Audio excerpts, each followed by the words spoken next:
Hey, we got Drewz Viewz here, back for a little Anime Monday, reacting to anime on Monday, doing Steins Gate. More than halfway through the show now. I believe today's episode, 17, which is titled Made in Complex. So we finally got over all the necrosis stuff. I think there's 4 episodes in a row with that in the title. Made in Complex, what does that mean? Who knows? Last episode was pretty crazy. Very Suzaha, or Suzahu. I've been saying Suzahu, but it sounded like they were saying Suzaha a lot last time, which I noticed. I don't know, I'll just call her part-time warrior. Very part-time warrior focused. So, Daru got the machine working. Oh, also we found out that he is her father, evidently, which they're kind of like hinting at the past couple episodes. And so I was suspecting a little bit. They confirmed that. Mayushi figured it out. Then she was able to go back in time because the machine can only go back, not forward.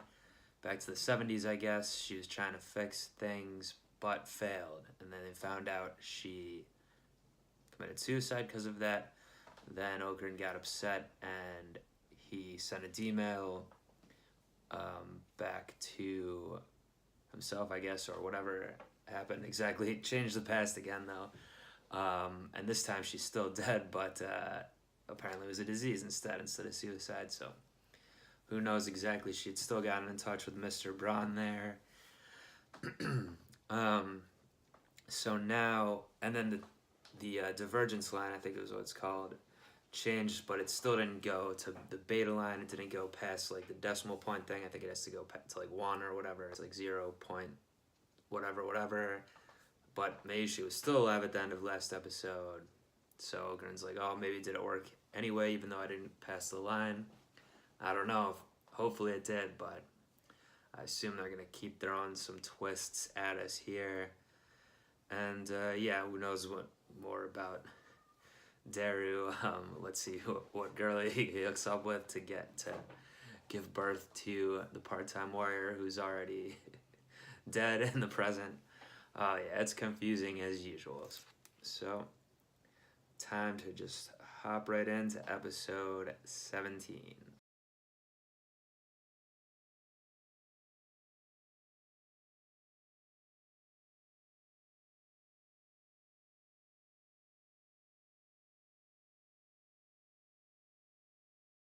I wonder what's the explanation in the city now for that. Well, what we know is the time machine, but the satellite being gone, just leaving the crashing. Oh, the city officials just got up one day, like, oh, it's not there anymore? What? Anyway, not really the point, but interesting. All right, so a big Ferris episode there, or what was her real name we learned? I guess I forgot what it is already, but her dad was calling her that. So I think the one thing I was trying to figure out was it passed by quickly, but when he said well, obviously he died 10 years ago in a crash accident, whatever. Pretty messed up her last words, but so we knew it was gonna be something with the dad from the other episode where she sent the original D-mail. So it seemed like on the D-mail she sent a ransom, like a fake ransom, to get him not to come see her so he wouldn't end up dying. But then he had to, well, maybe that's not right, because then why would he, if she set that up, because then he said he didn't have the money, so that's why he sold the computer, brought it to the shrine or whatever, I guess. So was the ransom real?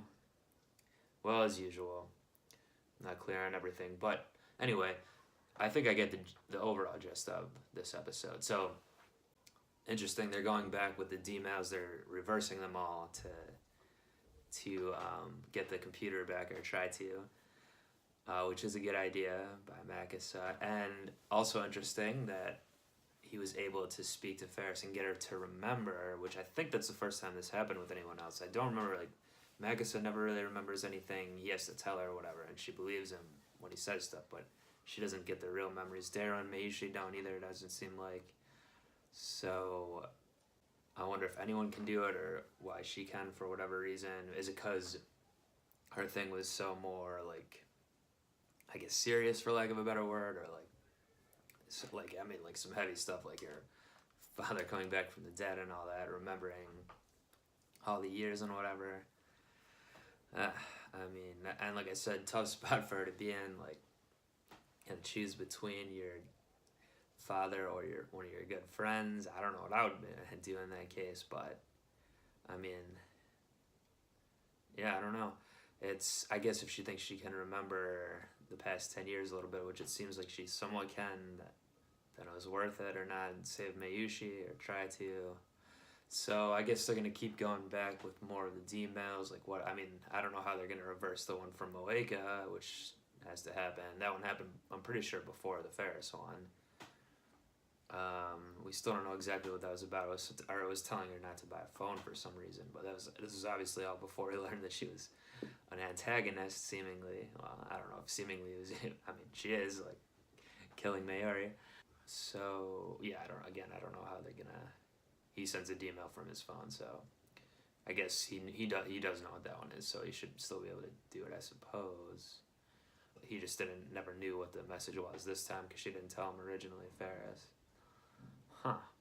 Alright, and yeah, it seems like she's still likes Okabe, or she's the one who actually calls him Kyoma, but he just doesn't, I don't know, he doesn't care about girls really, or he's more into the other ones than her. It seemed like for a second there toward the end she was gonna like try to seduce him or whatever, but it didn't happen. Not that type of show, I guess. Well, alright, yeah, but so going forward, like if she can remember stuff of other people can remember, that's interesting. But even if it's just her, like she can help Okaran out more, I guess, I would think. When he keeps going back with these things. But yeah, oh, you know what, another one they have to reverse is the what's his or her name has to turn back into a dude again. His dad owns the shrine.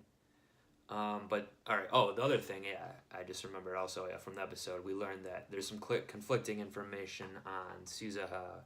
Like, she had said she failed, but then apparently she did get the computer there. So, and had given it to Ferris's dad, I guess, and then that's why I got to the shrine. But then it was at the shrine till up to a year ago, I believe they said, so that's what they got to figure out there. Yeah, so maybe an episode back at the shrine, since they got to do a D-mail reverse with that character and figure out more about the IBN, I guess. I don't know. I don't think maybe she's out of the woods yet here. We're still probably going to get that watch stopping going on until they complete the mission, but I'll be back to see how they continue it next time with episode 18. Please do subscribe to this if you're not already and you enjoy these. Leave me a comment. Fill me in on what I missed, if it's not a spoiler, or what I'm confused on, all that stuff. And thanks to the people who are already doing that. And yeah, join me back next Monday for more Steins Gate. But until then, time's up. Peace.